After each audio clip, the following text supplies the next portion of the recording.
Love the area, love the house. Rodney Wiseman has lived in this house on North National for about 6 years. Centrally located with hospitals, pharmacies, drugstores. Now it's time to sell. It was a great area for my wife, but now we have a couple of children, both of which are under 3 years old. We're just wanting to get a place in the country. So all this can be yours. 3 bedrooms, 1 bath, and a great view from the front porch. Well, scratch that. A great view of a giant pile of trash. The persons that lived there, they relocated, and they just put the remaining elements that they didn't need on the curb. And I'm sure they were just expecting the city or the trash to pick it up or what have you. That was more than a week ago. It's very annoying. You can see sofas, love seats, mattress, dressers, TVs that doesn't work. That's not even counting all the trash bags. Wiseman says the mess didn't start out like this, but people driving by dug through the pile, and what they didn't want, they just pitched. I'm wondering when the city is going to come by or someone is going to come by and haul it away, because it's definitely a hindrance for potentially selling my house. We have to go through a very specific legal process.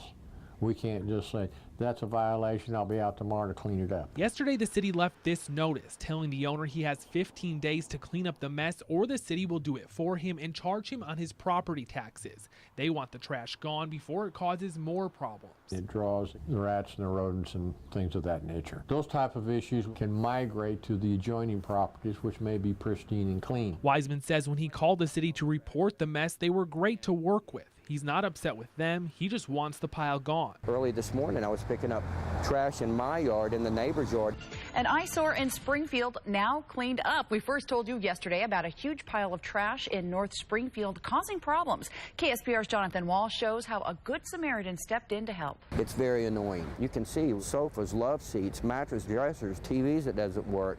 That's not even counting all the trash bags. That was yesterday as Rodney Wiseman told us about trying to sell his house right next to this pile of trash. It's definitely a hindrance for potentially selling my house. A few hours later, Wiseman says he was in his backyard enjoying his pit fire when a stranger stopped by. A gentleman knocks on the door asking me if he can borrow a rake, and I didn't understand what that was for. The man said he lived in a different neighborhood, but watched the story about the trash on KSPR. If you drive down National just north of Kearney, this is what you see, a huge pile of trash. After watching, he wanted to help. To be honest with you, I was a little shocked, but it was very, very respectful. I don't even know who that gentleman was, but it was highly honorable. The stranger bagged up the trash and stacked it neatly. Then this morning, an unmarked white truck pulled up.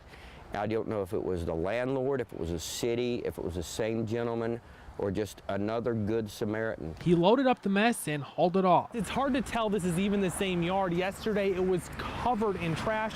Now all that's left are some leaves. Wiseman says he considered cleaning up the mess, but getting rid of trash cost money. And it's not my property, and I don't want to trespass. Something that didn't stop a stranger from trying to make a difference. The community standing together, and I love it. That's what it's about. So now this house really can be yours. 3 bedrooms, 1 bath, and a clean view from the front porch. Well, maybe. We still would like to have a place in the country, but after this morning, with this scenario, I'm thinking maybe we should consider getting an additional piece of property in the country and staying here in Springfield, because this is a good example of how things come together. Jonathan Wahl, when you stick together. KSPR News.